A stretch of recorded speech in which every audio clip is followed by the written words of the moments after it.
বুড়িমা, সঙ্গে সঙ্গে বুড়ি টোপলা নিয়ে হাজির। নুহ বলতেছেন বুড়িমা টোপলা কেন? বুড়ি বলতেছে সাইজ হয়ে আছি, সাইজ। ধরে কোন কি? কিন্তু যেদিন ডাক পড়িবে কবর মাঝে যাইতে, জোগাড় কিছু করছো বন্ধু তার মাঝে বিছাইতে। যে কোনো দিন আমাদের মৃত্যুর ডাক আসবে, ঠিক কিনা বলেন? তা আমরা কি সাইজ না বেসাইজ? সাইজ। আল্লাহ বলেছেন না তামুতুন্না ইল্লা ওয়া আনতুম মুসলিমুন। আল্লাহ বলতেছেন তোমরা মুসলমান না হয়ে মরো না। এ কথা বলার পিছনে কারণ হলো বেসাইজ হয়ে মরা যাবে না, সাইজ হয়ে মরা লাগবে। জোরে কোন কথা ঠিক? কিন্তু বর্তমানে আমাদের যে অবস্থা, আমরা কি সাইজ না বেসাইজ? এর সাইজই নাই। আপনাকে এলাকায় মাশাআল্লাহ এমন একটা পার্ক তৈরি হয়েছে, নাম দিয়েছে ডানা পার্ক। জোরে কোন কি পার্ক? মাশাআল্লাহ মাশাআল্লাহ। জাহান্নামে যাওয়ার জন্য বেশি কিছু লাগে না তো, আবার জান্নাতে যাওয়ার জন্য সারা জীবনের ইবাদতও লাগে না, ঠিক কিনা বলেন? সামান্য কিছুতেই জাহান্নাম, আমি দেখছি সামান্য কিছুতেই জান্নাত। নূহ নবী বললেন বুড়িমা সাইজ কেন? বুড়ি বলতেছে বাবা তুমি কখন জানো সে ডাক দিবে, তুমি ডাক দেওয়ার পরে আমার যেন দেরি না হয়, এজন্য আগে থেকেই আমি সাইজ হয়ে আছি, চলো যাই। নূহ নবী বললেন যাওয়ার কোনো দরকার নাই। বুড়ি বলতেছে কেন? বন্যা গজব আসলে তুমি আমাকে হাত ধরে নৌকায় উঠাইয়া নিবা। নূহ কান্দার বলে বুড়িমা গজব শেষ। সোনাল্লাহ খান নাকি গজব শেষ? বুড়ি চমকে ওঠে বলে কি কহ? বন্যা গজব শুরু হলে তুমি আমাকে হাত ধরে নৌকায় উঠাবা, সেই গজব কখন শেষ হলো? নূহ বলে বুড়িমা আমার জানার বিষয় হলো তুমি এমন কি আমল করো যে আমল করার কারণে গোটা পৃথিবী ধ্বংস হয়েছে, অথচ আল্লাহ তোমারে কিছুই করে নাই। সুবহানাল্লাহ বলেন না কেন? বুড়ি কান্দারে বলে বাবা আমার জীবনের সবচাইতে বড় আমল হলো দুনিয়ার সবাই সবাইকে ভুলতে পারে, কিন্তু আমার আল্লাহ কোনোদিন আমাকে ভুলবে না। দুনিয়ার সবাই সবাইকে ভুলতে পারে, কিন্তু একজনই ভুলবে না, তিনি কে? আরো জোরে আল্লাহ। তাহলে আমরা জিকির করবো কার? আল্লাহ। এমনি এমনি জিকির? যিনি প্রতিনিয়ত আমাদের দিকে তাকায় আছেন, আমরা তো আল্লাহর দিকে একবারও তাকাই না, কিন্তু আল্লাহ সবসময় আমাদের দিকে তাকায় আছে না নাই? জোরে কেন আছে না? হ্যাঁ। ফাযকুরুনি আযকুরকুম। আল্লাহ বলতেছেন কেউ যখন আমাকে স্মরণ করে আমি আল্লাহ তাকে স্মরণ করি। বুড়িটা স্মরণ করছে কাকে? গোটা পৃথিবী ধ্বংস হয়ে গেছে, অথচ আল্লাহ পাক বুড়িটারে অক্ষত রেখেছে।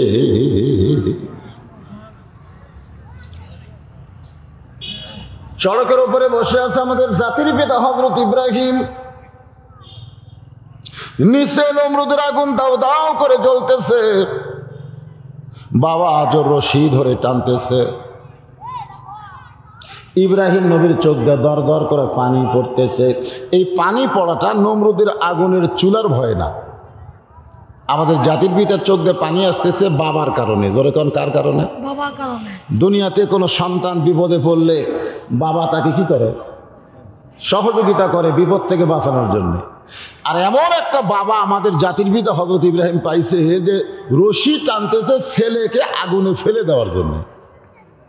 আপনারা বলেন তো, যেই বাবা আগুনে ফেলে দেওয়ার জন্য চড়কে রশি টানে, এই বাবা কি ভালো না খারাপ? কথা কয় না, ভালো না খারাপ? ভালো। কেমনে হলো? ছেলেকে আগুনে ফেলে দেওয়ার জন্য রশি টানতেছে চড়কের, মানে আগুনে যেন ছেলে পড়ে পুড়ে ছাই হয়ে যায়। তো এই বাবা কি ভালো না খারাপ? খারাপ। তাহলে আজর কিন্তু হযরত ইব্রাহিমকে নমরুদের আগুনের চুলার মধ্যে ফেলে দেওয়ার চাইছিল, কিন্তু এখনকার অনেক বাবা তার সন্তানকে জাহান্নামের আগুনে ফেলে দেওয়ার চেষ্টা করতেছে। অনেক বাবা আছে, ওই আজরের চাইতেও এরা খারাপ। আজকাল প্রত্যেকটা বাবার কিন্তু খেয়াল করতে হবে তার ছেলেরা কি পজিশনে আছে। 5 জন ছেলে একত্র হলে দেখবেন 5টা মোবাইল নিয়ে, ওরা কিন্তু আর কিন্তু ভালো মন্দ গল্পও নাই। আমি দেখছি 5 জন ছেলে বসেছে, 5 জনের হাতে একটা করে মোবাইল, ফেসবুক শরীফ মোনাজাত করতেছে, জোরে কোন কি করতেছে এরকম হাতের ধরে।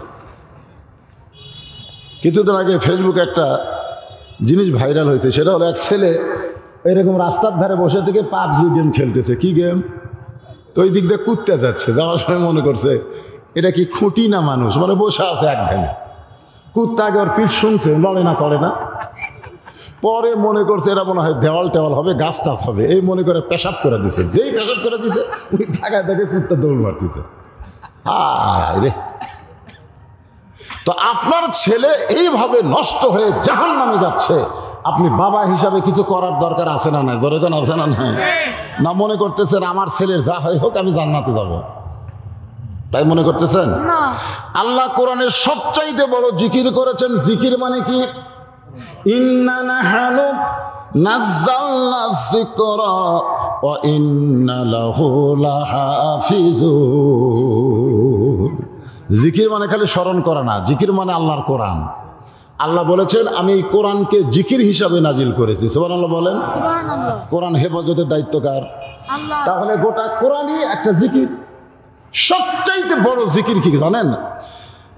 সবচাইতে বড় জিকির হলো আফজালুল জিকির তেলাওয়াতুল কোরআন। সবচাইতে বড় জিকির হলো আল্লাহর কোরআন তেলাওয়াত করা। জোরে করে সুবহানাল্লাহ। সেই কোরআনে আল্লাহ বললেন কু আনফুসাকুম ওয়া আহলিকুম নার। জাহান্নামের আগুন থেকে যদি বাঁচতে চাও তাহলে তুমি একলা বাঁচলে হবে না, তোমার আহালদের নিয়ে বাঁচা লাগবে। এই হুকুম কার? আল্লাহর। ফেরেশতা জিবরাইল সালাম দিয়ে বললেন ওগো নবী ইব্রাহিম, যদি আপনি চান, আল্লাহ আমাকে 600 পাখা দিয়েছে, একটা পাখার বাতাস দিব, আগুনের চুলায় গিয়ে সাগরের মধ্যে নিভে যাবে। যদি আপনি চান, আপনারা বলেন তো ফেরেশতা বড় না মানুষ বড়? আপনারা বড় ছোট বোঝেন না? ফেরেশতা বড় না মানুষ বড়? সম্মানের দিক দিয়ে বাবা, যখন কে বড়, ফেরেশতা না মানুষ? মাটির আদমকে আল্লাহ সৃষ্টি করিয়া ঘোষণা করিলেন আল্লাহ শ্রেষ্ঠ বলিয়া, তাই নূরের ফেরেশতা করে মানুষকে সেজদা, সবার চেয়ে দিলেন মাটির মানুষকে সম্মান। আল্লাহর যত সৃষ্টি আছে সমস্ত সৃষ্টির মধ্যে আল ইনসানু আশরাফুল মখলুকাত, মানুষকে আল্লাহ তাআলা সমস্ত সৃষ্টির ভিতরে শ্রেষ্ঠত্ব দান করেছে। বলেন সুবহানাল্লাহ। সেই মানুষকে ইব্রাহিম আলাইহিস সালামকে ফেরেশতা জিবরাইল বলতেছে আপনি যদি চান তাহলে আল্লাহ আমাকে কয় ফাঁকা দিছে? 600 ফাঁকা। জোরে কোন কয় ফাঁকা? একটা ফাঁকার বাতাস দিব, আগুনের চুলা সাগর দিয়ে নিভে যাবে, যদি আপনি চান। এখন আপনারা বলেন তো আমরা কার কাছে যাবো? আল্লাহ। সবচাইতে বড় জিকির হলো ইয়াকা নাবুদু ওয়া ইয়াকা নাস্তাঈন। আমরা গোলামি করি কার? তাহলে সাহায্য চাবো কার কাছে? হাসবি আল্লাহু পড়েন, হাসবি আল্লাহু নিমাল ওয়াকিল ওয়া নিমাল মাওলা ওয়া নিমান নাসির। ইব্রাহিম বললেন জিবরাইল আমি তোমার কাছে সাহায্য কেন চাবো? কারণ মাখলুক হয়ে মাখলুকের কাছে সাহায্য চাওয়া হারাম। আমার দয়াল বাবার দরবারেতে কেউ ফিরে না খালি হাতে, এই কথাটা বলা হলো সম্পূর্ণ হারাম। মাইকালা কোথায় গেল? মাইকালা সাউন্ড যেদিকে চঞ্চল করতেছে, তোমার কান নাই। এইগুলো সাউন্ডে একটা লোক কথা বুঝতেছে না আমি কি বলতেছি, এটা কিছুই বুঝতে পারতেছে না, খালি বসে আছে। দয়াল বাবার দরবারেতে কেউ ফিরে না খালি হাতে, এটা কি তাওহীদ না শিরক? শিরক। জোরে কোন রে বাবা, শিরক না তাওহীদ? শিরক। এখানে ফেরেশতা নাই? আছে। কি জন্য আইছে? কোরআনে এই যে আপনারা বললেন শিরক, ফেরেশতারা সাক্ষী হয়ে আল্লাহকে বলতেছে, আল্লাহ দয়াল বাবার দরবারে কেউ ফিরে না খালি হাতে, এটা তোমার বান্দারা শিরক বলেছে। আল্লাহ বলতেছে যারা শিরক বলল তাদের নামগুলো আমি জান্নাতের খাতায় লিস্টি করে নিলাম। আর যারা মুখ বন্ধ করে থাকলো, মুখ দুই কান্দের দুটো ফেরেশতা নাই, যখন আপনি যে মুখ বন্ধ করে আছেন দুই ফেরেশতা কলম খাড়া করে আছে। আল্লাহ কয় কে রে কলম খাড়া কেন লিখবি রে? কই এরা তো কথা কয় না, কি লিখবো? আল্লাহ বলতেছে লেখ বোবা শয়তান, লেখ বোবা শয়তান। কোরআনের মাহফিলে এসে সত্য কথা হক কথা বলার সময় যারা বন্ধ রাখে জবান, এরাই হলো বোবা শয়তান। ধরে কোন কথা ঠিক? এরা। আপনারা হা করবেন তো।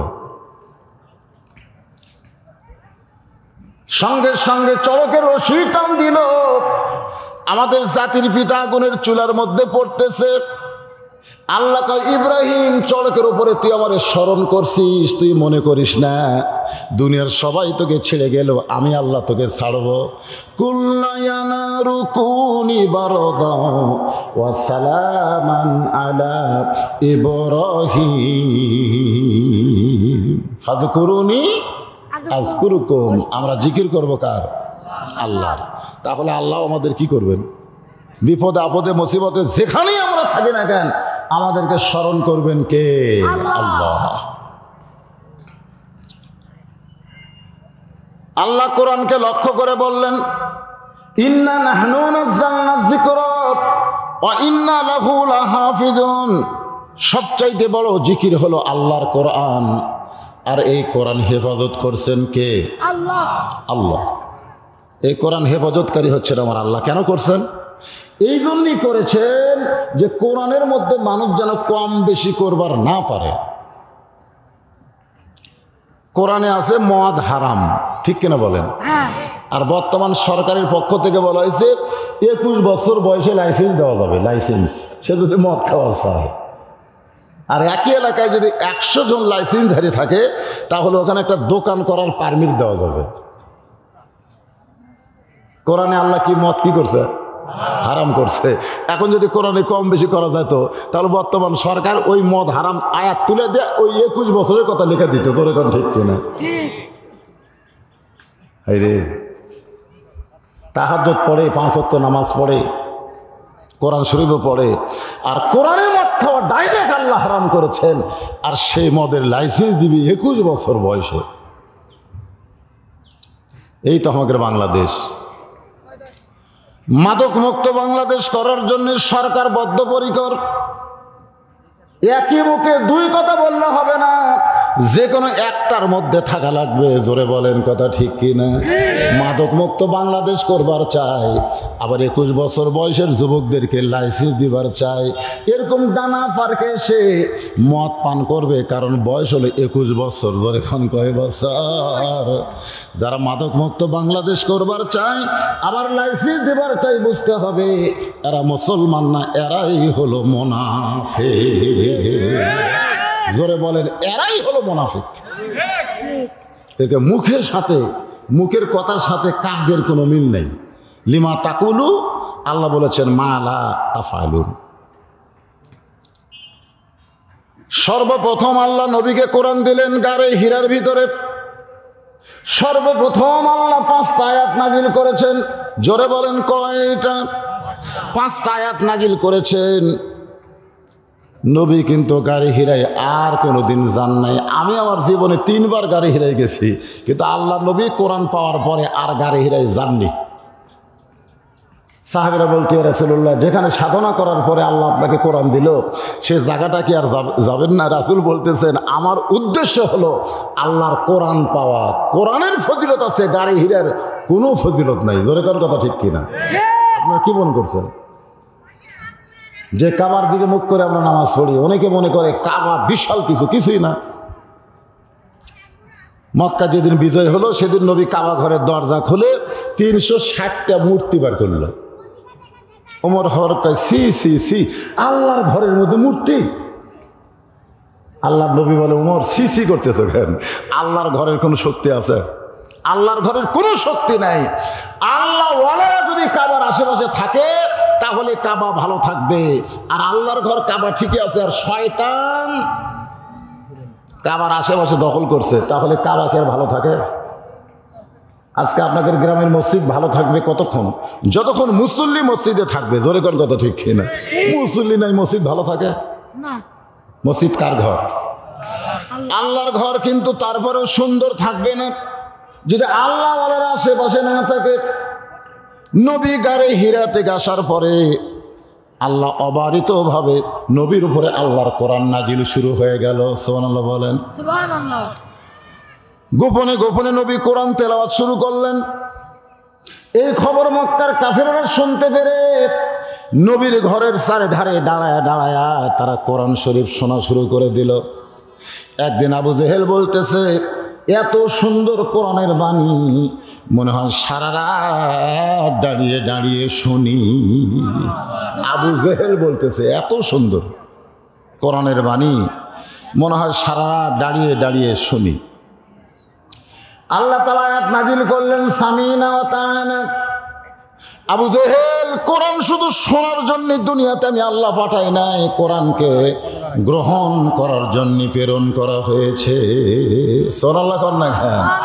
তাহলে শোনার জন্যে যে বদরশিদ কেউ ওয়াজ করবে, চলো যাও ওয়াজ শুনে আসি। বদরশিদ কেউ ওয়াজ করবে, অমুক বক্তা কেউ ওয়াজ করবে, চলো যাই শুনে আসি। ওই মিজানুর রহমান আজহারি যখন বাংলাদেশে ওয়াজ করতেছিল না, আমার এলাকার কিছু ছেলেকে দেখবার যাব। মিজানুর রহমান আজহারিকে দেখবার যাবে। কি করবার যাবে? দেখবার যাবে। পীরগঞ্জ যাইছিল, রংপুর পীরগঞ্জে দেখবার গেছে। 6 কিলো গাড়ি। কয় কিলো? ওরা যে গাড়ি নিয়ে গেছে, গাড়ির থেকে নামে 6 কিলো যাওয়ার পরে মাহফিল পাবি। এর মধ্যে আর গাড়ি চালানো যাবি না, হেঁটে যাওয়া লাগবে। তখন বলতেছে, না দেখবো না, এত হেঁটে যায় দেখা যাবি না, সব ফেরত যাই। ওরা ফিরে এসে বলতেছে, হুজুর দেখা গেল না। আমি কইলাম, বক্তা দেখার জন্য তো বলা হয় না, বক্তা কি বলবে এটা শুনতে হবে আমল করার নিয়তে। জোরে কোন কথা ঠিক কিনা? আমাকে একজন বলল, হুজুর মিজানুর রহমান আজহারের মাহফিলে কত লোক হয় যে মানুষ দেখবার যায় দেখবার পায় না। আমি কইলাম, মিজানুর রহমান আজহারের মাহফিলে যত লোক হয় তার চাইতে 100 গুণ বেশি লোক হয় মক্কা। যেরকম হয় কি হয় না? কিন্তু আজ পর্যন্ত কেউ বলছে যে এত মানুষের ভিড়, কাবা ঘর দেখবার যায় দেখবার পারলাম না, এ কথা কেউ কইছে? কেন কয়নি? মিজানুর আজহারি দেখবার যায় দেখা হলো না ভিড়ের ঠেলায়, আর এত লক্ষ লক্ষ কোটি মানুষ কাবা ঘর তাওয়াফ করতেছে, একটা মানুষও কইল না যে দেখা হলো না। তার মানে কি? একটা নিয়ম আছে না? নাই জোরে কোনো নিয়ম ছাড়া কাম করলে হবে? আবু সুফিয়ান বলতেছে, নেতা আব্দুলের এতিম পোলা কোরআন তেলাওয়াত করে, আমরা চোরের মতন শুনি। এখন কোরআন রাখছে ঘরের ভিতরে, ঘরের ভিতর থেকে যদি কোরআন বাইরে আসে তাহলে কি করবেন? আবু জেহেল বলতেছে, যতদিন ঘরের মধ্যে থাকবে কোরআন ততদিন আমরা নিরাপদ, আর ঘরের বাইরে যখন আসবে তখনই হবে আমাদের বিপদ। আমাদের বাংলাদেশে একটা স্লোগান নাই, আল কোরআনের আলো ঘরে ঘরে জ্বালো, আছে না নাই? মানে ঘরের মধ্যে কোরআন থাকলে আবু জেহেল নিরাপদ, কিন্তু ঘরের ভিতর থেকে যখন সমাজে আসবে তখন আবু জেহেলের কি কথা কয় না, কথা খায় না। আজকে আমাদের বাংলাদেশে আবু জেহেলের দল যারা করে, তারা ঘরের মধ্যে আল্লাহর কোরআন রাখবে, মাদ্রাসার মধ্যে রাখবে, মসজিদের মধ্যে রাখবে, কিন্তু সমাজের মধ্যে আল্লাহর কোরআন চালু হতে দিবে। যারা না করলেন না, না শব্দটা উচ্চারণ করলেন না, তারা কি এই কোরআনের সাথে একমত না দ্বিমত? তো একমত থাকলে না করলেন না কেন? আপনারা মনে করতেছেন আবু জেহেল মরে গেছে, আবু জেহেলের লোক নাই? এজরখান আছে না? নাই? হ্যাঁ আছে। ফেরাউন মরছে, ফেরাউনের লোক নাই? নমরুদ মরছে, নমরুদের লোক নাই? আছে। আজকে রাশিয়া ইউক্রেন যুদ্ধ লাগছে, সেটা জানেন? আমাকে একজন বলতে তো, হুজুর ইউক্রেন আর রাশিয়া যুদ্ধ লাগছে, আপনার মন্তব্য কি? আমি কইলাম, মরে সাফ হয়ে যাক, মরে সাফ হয়ে যাক। আমার মন্তব্য হলো ওই শালারা মরে সাফ হয়ে যাক। ধরে কোন কথা বলতে, বর্তমানে যিনি ইউক্রেনের প্রধানমন্ত্রী, উনি আফগানিস্তানে যুদ্ধ করেছে, আফগানিস্তান মুসলমানকে পাখির মতন মারছে। জোরে কোন কথা ঠিক কিনা? কথা কোন ঠিক কিনা? বর্তমান যিনি ইউক্রেনের প্রধানমন্ত্রী সিরিয়ায় বোমা নিক্ষেপ করছে, আমি সেই ইউক্রেনের পক্ষে যাবো কেন আর রাশিয়ার পক্ষে যাবো কেন? শালার মরে সাফ হয়ে যাক, মরে সাফ। ওদের জন্য কোনো দোয়া নাই, কিছু নাই, ওরা মানুষ না, ওদের মধ্যে কোনো মানবতা নাই। জোরে কোন কথা ঠিক? কোনো মানবতা নাই। মাঝে মধ্যে দোয়া করে আল্লাহ এই রাশিয়া ইউক্রেন দুটাই ধ্বংস হয়ে যাক, গোটা পৃথিবী আল্লাহ মুসলমানক দিয়ে দাও। জোরে কোন কথা ঠিক কি না? একটু মনোযোগ দিয়ে শুনবেন, যখন যেটা বলা লাগবে একটু জবান খুলবেন। হক কথা বলার সময় যারা জবান খোলে, আল্লাহর নবী বলেছেন মৃত্যুর সময় তারা যত পাপী হোক না কেন তাদের জবানে আল্লাহর কলেমা উচ্চারণ হয়। যত পাপী হন না কেন মৃত্যুর সময় আপনার জবানে কলেমা উচ্চারণ হবে। আল্লাহর নবী বলেছেন কোন ব্যক্তি সারা জীবন যদি পাপ করে আর মরার সময় লা ইলাহা ইল্লাল্লাহ মুহাম্মদ রাসূলুল্লাহ কলেমা পড়ে যদি মারা যায়, এক কলেমার কারণে 8টা জান্নাতের দরজা আল্লাহ খুলে দেয়। সালামুন সালামুন আলাইকুম তিবতুম ফাদখুলুহা খালিদিন। কে বাবা সব বেড়াল লাগার ওই সব বেড়া থাকলেন? মুরব্বী আপনি বসেন, বাজানে তো ফাঁকা জায়গা আছে বাবা। হায় হায় রে, কি মুরব্বী মানুষ। বসেন বসেন, সবাই বসেন, বসেন বসেন, সবাই বসেন। এই সাইডে একটু রোদ হচ্ছে তো এই জন্য বসতে পারতেছে না, গরম শুরু হয়ে গেছে। বসেন, এই ফাঁক ফোঁক একটু এদিন সবাই বসেন তো। রাস্তার দাঁড়ায় থাকে কেমন লাগে? হ্যাঁ সবাই বসেন। রাস্তা কি দাঁড়ানোর জন্যে না চলাচলের জন্যে? আপনারা বলেন রাস্তা কি দাঁড়ানোর জন্য না চলাচলের জন্য? হয় রাস্তার সাইডে বসেন, না হয় যাওয়া আসা করা লাগবে, দাঁড়িয়ে থাকা যাবে না। বসেন, সবাই বসেন। লা ইলাহা ইল্লাল্লাহ, লা ইলাহা লা ইলাহা ইল্লাল্লাহ মুহাম্মাদুর রাসূলুল্লাহ সাল্লাল্লাহু আলাইহি ওয়াসাল্লাম। তাহলে কি স্লোগান আমাদের বাংলাদেশে একটা আছে, আল কোরআনের আলো ঘরে ঘরে জ্বালো। এই স্লোগান কিন্তু আবু জেহেলের। এই স্লোগানে আবু জেহেল দিয়েছে যে কোরআন খালি ঘরের মধ্যে থাকবে, ঘরের বাইরে যান না আসে। কিন্তু আল্লাহর কোরআনের স্লোগান হলো আল কোরআনের আলো সব জায়গায় জ্বালো। জোরে কোন কি? সব জায়গায়।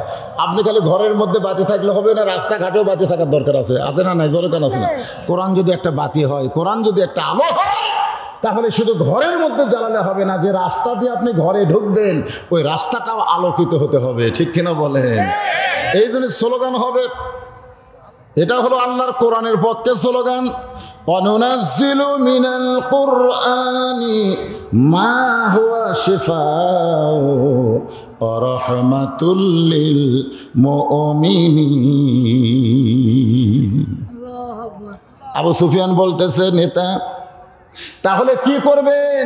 বলে কোরআনকে ঘরের মধ্যে রাখতে হবে, ঘরের বাহির হতে দেওয়া যাবে না, যাবে না। কিন্তু আল্লাহ নবীর উপর যখন এই আয়াত নাজিল হলো যে কোরআন শুধু ঘরে পড়লে হবে না, ঘরে তেলাওয়াত করার জন্যে না, কোরআন সমাজের মধ্যে প্রতিষ্ঠা করা লাগবে। সমাজের মধ্যে কি করা লাগবে? প্রতিষ্ঠা করা লাগবে। কারণ আকিমুস সালাহ যদি আপনি কায়েম করতে চান তাহলে আকিমুদ্দিন লাগবে। দিন যদি কায়েম না থাকে নামাজ কোনোদিন কায়েম হবে না। আমাদের বাংলাদেশে 5 ওয়াক্ত নামাজ যদি আমরা কায়েম করতে চাই তাহলে দিন কায়েমের দরকার আছে না নাই? এই জন্য আকিমুদ্দিন, দিন কায়েম করো, তারপর আকিমুস সালাত, নামাজ কায়েম করো। আমাদের বাংলাদেশে নামাজ কায়েম হবে না যতক্ষণ পর্যন্ত আমরা কোরআনের রাজত্ব, কোরআনের রাষ্ট্র, কোরআনের সমাজ না পাবো। কোরআনের সমাজ যদি আমরা পাবার চাই, একটু মনোযোগ দিয়ে শুনবেন। আল্লাহ নবীকে, কোরআনের মানুষকে, যার উপর আল্লাহ কোরআন নাজিল করেছে, তাকে হত্যা করার জন্যে, দুনিয়া থেকে শেষ করার জন্যে মক্কার কাফেরেরা একটা পায়তারা করলো, ষড়যন্ত্র করলো। কি যন্ত্র? ষড়যন্ত্র। মক্কার তখন 37টা গোত্র ছিল। গোত্র, গোত্র বোঝেন না? আমাদের বাংলাদেশে মিয়া গোষ্ঠী, খাঁ গোষ্ঠী, মণ্ডল গোষ্ঠী, এরকম গোষ্ঠী নেই? আপনাদের পাড়াতে তো আছে কয়েকটা গোত্র, বোঝেন না? ওরা খন্দকার, এরা আকন্দ, এরা মিয়া, এরা খাঁ, এরা পাঠান, এরা মণ্ডল, এরা প্যারামেডিক, এই আছে না নাই? আছে। 37টা গর্ত থেকে 37 জন নেতা গভীর রাত্রে আল্লাহর নবীর বাড়ি ঘেরাও করলো। তাদের সকলের নিয়ত হলো, কোনো গোত্রের লোক যদি আব্দুল্লাহর বেটাকে হত্যা করে তাহলে আর এক গোত্রের লোক বেজার হয়ে যাবে। আমরা সকলে মিলে দুনিয়াতে মানুষের রাজত্ব চালু করার জন্যে, আল্লাহ রাজত্ব খতম করার জন্যে যার উপর কোরআন নাজিল হচ্ছে তাকে শেষ করা লাগবে। তো ওখানে জিকির হয়, জোরে কোন কি হয়? কথা কয় না, জিকির হয়। আমও সেই জিকির নিয়ে ওয়াজ করব। আল্লাহ বলতেছেন ফাযকুরুনি, কেউ যদি আমার জিকির করে, ওয়াজকুরকুম, আমি আল্লাহ তার জিকির করি। এখানে জিকির শব্দের অর্থ হলো স্মরণ করা। জোরে কোন কি করা? স্মরণ করা। এরপর আল্লাহ বলতেছেন ওয়াশকুরুলি, তোমরা শুকুর গুজার করো। ওয়ালা তাকফুরুন, তোমরা কুফরি করো না। এটা হলো আজকের যে আয়াতে আলোচনা হবে তার শাব্দিক অর্থ। এখন জিকির শব্দের অর্থ আপনারা কি বুঝলেন? স্মরণ করা। জোরে কোন কি করা? হ্যাঁ, স্মরণ করা। আল্লাহর একজন মস্ত বড় পয়গম্বর ছিলেন, পবিত্র কোরআনে তাকে বলা হয়েছে নূহ নবী। জোরে কোন কি নবী? হ্যাঁ, উনি একদিন আল্লাহর হুকুমে একটা নৌকা তৈরি করতেছেন। জোরে কোন কি তৈরি করতেছেন? নৌকা। হ্যাঁ, সবাই বলেন নাম কি? নৌকা। নৌকা। হযরত নূহ নবী নৌকা তৈরি করতেছেন শুকনা জায়গায়, এরকম শুকনা নৌকা। কি শুকনায় চলে না পানিতে চলে? পানিতে। হ্যাঁ, কিন্তু তৈরি করতেছেন শুকনা জায়গায়। ওই দিক দিয়ে একটা বুড়ি মানুষ যাচ্ছেন, বুড়ি মানুষ যাওয়ার সময় বলতেছে, বাবা নূহ, এই শুকনা জায়গায় নৌকা বানানোর কারণ কি? নূহ নবী বললেন, বুড়িমা, বন্যা নামক একটা গজব আসবে। গজবের নাম হলো বন্যা। গজবের নাম কি? বন্যা। কেউ প্লাবন বলে, কেউ বন্যা বলে। এই গজবে গোটা পৃথিবী ধ্বংস হয়ে যাবে।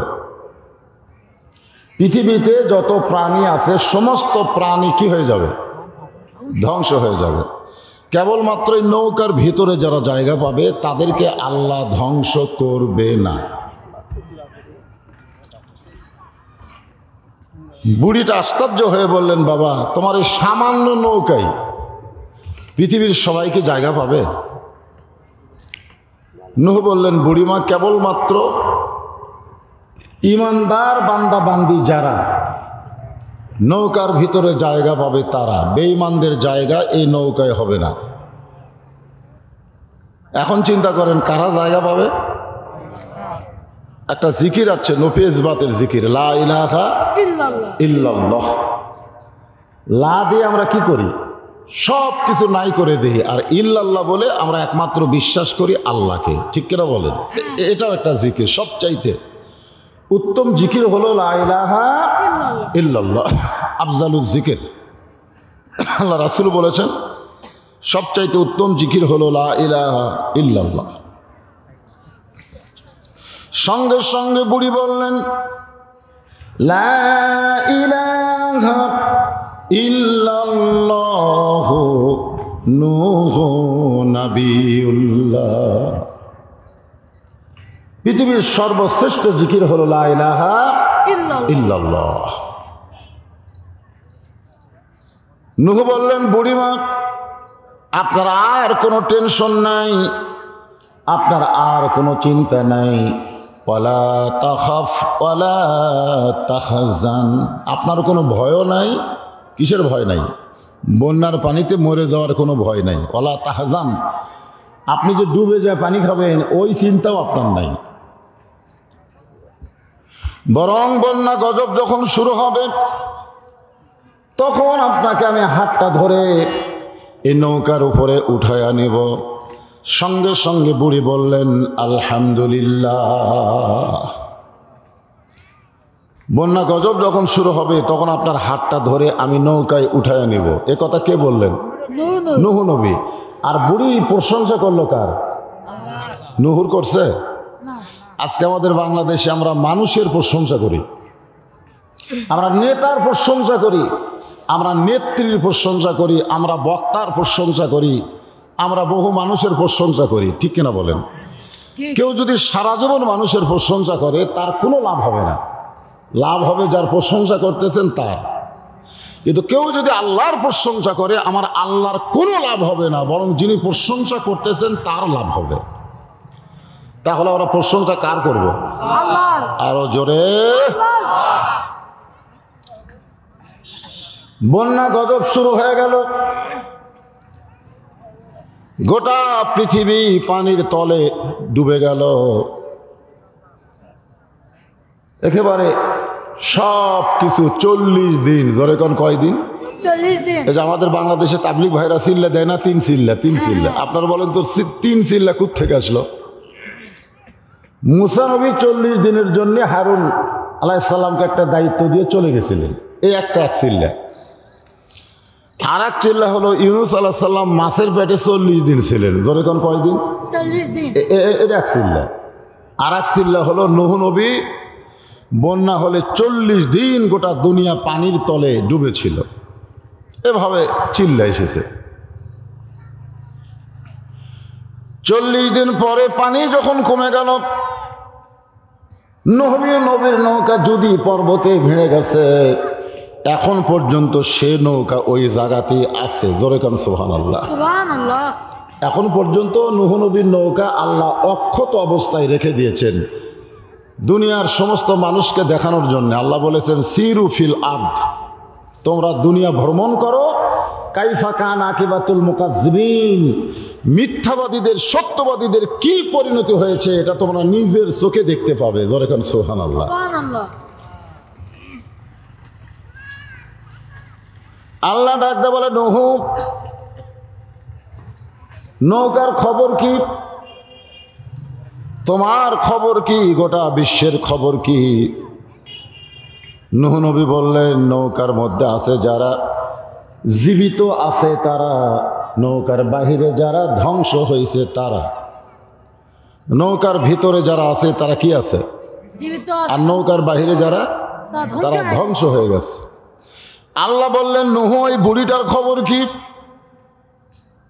নূহ নবী বললেন আমার মনেই নাই। আমার কি নাই? যাকে নূহ নবী হাত ধরে নৌকায় উঠবার চাইছে, গজব যখন শুরু হয়ে গেছে তখন নূহ নবীর মনেই নেই। তাহলে আপনারা কি বুঝলেন? একটা নবী যদি গজবের সময় ভুলে যায়, এখন যারা পিসাব ধরছে এরা মনে হয় বিপদের সময় মুরিদকে মনে রাখবে। আপনাদের কি মনে হয়? বাংলাদেশের একটা পীরের বউ পীরের কাছে মুরিদ হয় না। একটা পীরের বউ আপনি খোঁজলে দেখবেন পীরের কাছে মুরিদ হয় না। কারণ পীরের বউ জানে আমার স্বামী হলো লুচ্চা, মুরিদের বউয়ের সঙ্গে এই ভূতাঘুতি করে, ধরেখন কি করে, এই শালার কাছে মুরিদ হওয়া যাবে? আপনি খোঁজলে দেখবেন বাংলাদেশে যত পীর আছে এরকে একটা বউ পীরের হাতে মুরিদ হয়নি। কারণ জানি তো, খবর জানে না। স্বামীর খবর সবচাইতে ভালো জানে কে? এ কথা কর না কেন, কে জানে? আর অনেকে বলে হুজুর আমার কোনো টেনশন নাই, আমি পীর ধরছি। পীর ধরে তোর কি হবে? ধরতে হবে আল্লাহকে। জোরে কান কাকে? নূহ নবী বলতেছেন আল্লাহ আমার মনেই নাই। আল্লাহ বলে নূহ তাহলে বুড়িটার খবর কি? নূহ বলতেছে গোটা পৃথিবী যখন ধ্বংস হয়ে গেছে তাহলে বুড়িটাও ধ্বংস হয়ে গেছে। আল্লাহ ডাকতে বলে নূহ আজগবি কোনো কথা বলা যাবে না, কথা বলতে গেলে তদন্ত করে কথা বলা লাগবে। এখান থেকে আমাদের একটা শিক্ষা নিতে হবে। আজগুবি, জোরে কন কি গুবি? আজগুবি। আপনার নওগাঁর লোকেরা কি কন? অযথা। অযথা কোনো কথা বলা যাবে না। আপনি কথা বলার আগে দেখা লাগবে কথাটা ঠিক আছে কিনা। আল্লাহ বললেন নূহ তদন্ত করো। নূহ নবী তদন্ত করতে গিয়ে দেখে বুড়ি তো দূরের কথা, বুড়ির ঝুপড়ি বাড়ি পর্যন্ত কিছুই হয়নি। রাখে আল্লাহ? তো যে আল্লাহ এত বড় বন্যার ভিতরে গোটা পৃথিবী ডুবে গেল, তার ভিতরেও বুড়ির বাড়িটাই কিছু হয়নি। এখান থেকে আমরা কি বিশ্বাস করব? আল্লাহ যদি বাঁচায় দুনিয়ার কেউ মারতে পারবে? বিশ্বাস করেন আল্লাহ যদি বাঁচায়, করোনার বাপের ক্ষমতা আছে? না। আছে? না। না, করোনা মারবে। আজকে আমাদের বাংলাদেশের মানুষ মরা নিয়ে খুব একটা টেনশনে নাই, কিন্তু করোনা নিয়ে টেনশন। জোরে কম ঠিক কিনা? আপনারা বলেন তো, প্রতি বছর স্ট্রোক করে কত মানুষ মারা যায়? এই যে স্ট্রোক করা, 90 টাকা কেজি সয়াবিন তেল 200 টাকা লাগা, 30 টাকা কেজি পেঁয়াজ 300 টাকার যাওয়া, এই যে হঠাৎ দাম বাড়া, এটা কিন্তু স্ট্রোক করার লক্ষণ। জোরে কোন কথা ঠিক কেন? আপনার কামাই কম, খরচ বেশি, কি করবেন? বাংলাদেশে একটা হঠাৎ মানুষ মরে, এই রোগের নাম হলো স্ট্রোক। প্রতি বছর কত মানুষ ক্যান্সার হয়ে মরে আমার সরকারের কোনো হিসাব আছে? না।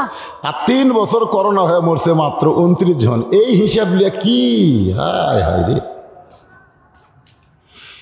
3 বছরে করোনা হয়ে মারা গেছে 29,000। জোরে কন কয় হাজার? 29,000।